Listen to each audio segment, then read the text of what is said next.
ভারতের আহমেদাবাদে এয়ার ইন্ডিয়ার লন্ডনগামী একটি ফ্লাইট বিধ্বস্ত হয়েছে। 12 জন ক্রু সহ বিমানটিতে 244 জন আরোহী ছিলেন বলে জানা গেছে। বৃহস্পতিবার 2:25 আহমেদাবাদ বিমানবন্দরের কাছাকাছি মেঘানীনগর আবাসিক এলাকায় দুর্ঘটনাটি ঘটে।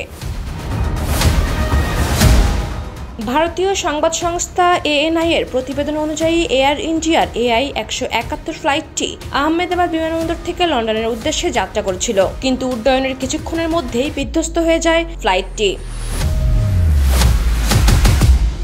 ভয়াবহ এই দুর্ঘটনায় কতজন হতাহত হয়েছেন তাৎক্ষণিকভাবে তা এখনো জানা যায়নি, তবে বহু প্রাণহানির শঙ্কা করছেন সংশ্লিষ্ট কর্মকর্তারা। উদ্ধার কার্যক্রম পরিচালনা করতে ইতোমধ্যে গান্ধীনগর থেকে 90 জন কর্মীর 3টি দলকে দুর্ঘটনাস্থলে পাঠিয়েছে জাতীয় দুর্যোগ প্রতিক্রিয়া বাহিনী। ভাদোদরা থেকেও আরও 3টি দল যাচ্ছে উদ্ধার অভিযানে। এদিকে দুর্ঘটনার ব্যাপারে গুজরাটের মুখ্যমন্ত্রী, স্বরাষ্ট্রমন্ত্রী ও পুলিশ কমিশনারের সঙ্গে যোগাযোগ করেছেন ভারতের কেন্দ্রীয় স্বরাষ্ট্রমন্ত্রী অমিত শাহ। একই সঙ্গে সব ধরনের সহায়তার আশ্বাসও দিয়েছেন তিনি।